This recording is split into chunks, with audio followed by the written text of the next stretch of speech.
Kadalasan kapag yun nga, bulaklak ng kalabasa, pinahalo to sa mga dinengdeng or yung mga mabilisang gulay. Sa amin to, hugas bigas, tapos patani. Yun yung normal na sinaserve sa amin ni Airpods, tapos konting bagong isda.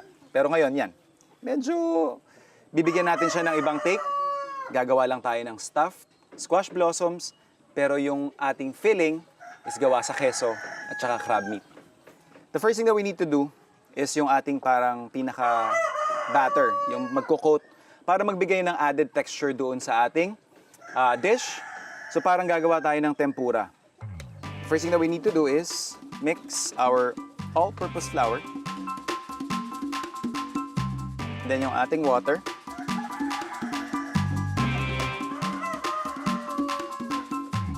Then yung ating itlog. Tapos season lang natin ng konting salt.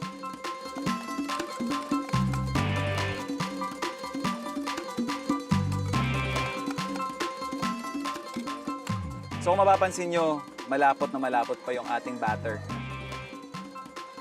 Kasi hindi pa yun yung parang pinaka-final niya. Lalagyan pa natin ito ng yelo o kaya malamig na tubig. Ngayon gusto natin mababa yung temperature niya, malamig. Kasi ito yung magbibigay nung parang putok-putok na itsura sa tempura. So parang siya yung magbibigay ng light na texture doon sa ating pinaka-crispy na end product. You wanna set this aside, you wanna make this ahead of time kasi, again, harina, liquid, gluten. So gusto natin mas light pa yung magiging pinaka-batter natin o yung magiging epekto nito doon sa ating squash blossoms. Kaya, pagpapahingahin natin habang ginagawa yung ating filling. For our filling, napaka-solid nito. Cream cheese, lalagay natin ng crab meat. Then sisison lang natin ng salt and pepper. Tapos babagsakan natin ng konting chives. Kung mas trip ninyo yung medyo mas maalat, tsaka may access kayo sa palengke, yun, kesong puti. Pwedeng-pwede rin natin pamalit imbes na cream cheese. And then we'll just season it lightly. Some salt, some pepper. Then halo lang natin para hindi naman nasa isang parte lang yung asin. Then gusto natin kasi medyo mas madali siyang i-manage. And then we'll just add in yung ating crab meat. Kung wala kayong crab meat na mabili, pwede rin kahit maghimay kayo ng isda or tinapa flakes. And then we'll just finish this with some chives. Kung wala kayong plastic piping bag, pwede kayong gumamit ng wax paper. And then, ifo-fold nyo lang siya para magawa ninyo ito. Kung wala talaga, kahit plastic labo, well, paggagamit kayo ng, kunyari, yung ordinary yung plastic, ang problema kasi doon, medyo mabigat yung filling natin. So kapag pinupuwersya mo siya ng ganon, mag-stretch lang yung plastic, hindi siya lalabas doon sa butas. But yeah, definitely, kung konti-konti lang naman na portion yung ilalagay ninyo, I'm sure it would work. Ayan, so we'll just cut the tip.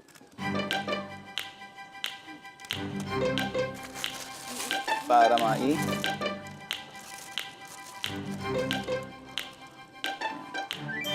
Then, balik ko lang ng konti. Ready na tayo mag-stuff? Maglalagay muna ako ng mantika doon sa ating pan.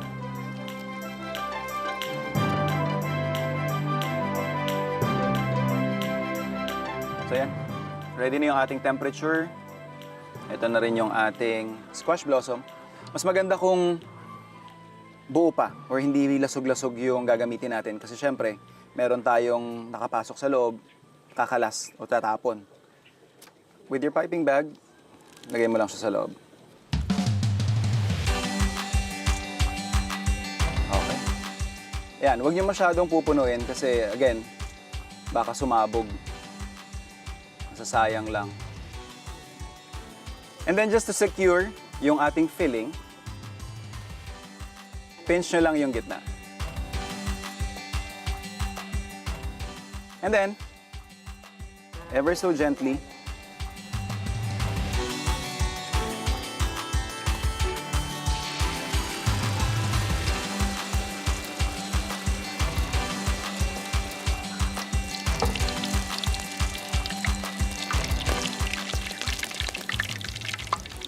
So guys, ito yung sinasabi natin, yung mga blisters na yan. Yan. So yung temperature, yun yung nakatulong dyan. Thank you, sir. 1-0.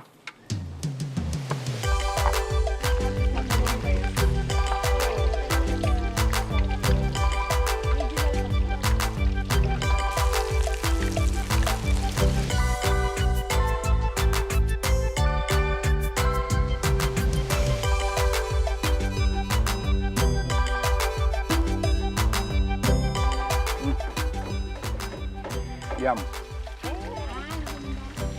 Mainit.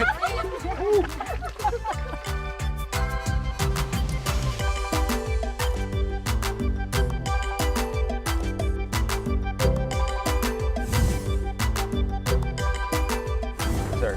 Muna natin. Yes po. Kumain na lang natin, ano? Yo po. Yun. Malagutok. Sarap. Wow. Dali mo na naman ako. Inaantay ko yung reaction ni sir eh. Katindi, no? Matindi. Lalo mas kay Idol. Masarap. Kamusta sir? Apo. Monte ka na nagmura. Yung mga kuwan po na yan, crab meat. Oo. Hinalo ko po yung crab meat sa cream cheese. So, hinalalasahan ni sir na, yun nga, sobrang creamy. Binabalanse nung alat nung crab. Tabi. Tapos sumahabol sir yung kuwan, ano, yung sarap nung bulaklak Oo. sa dulo. Kasi may lasa din yung bulaklak, Apo. no? Yun din yan.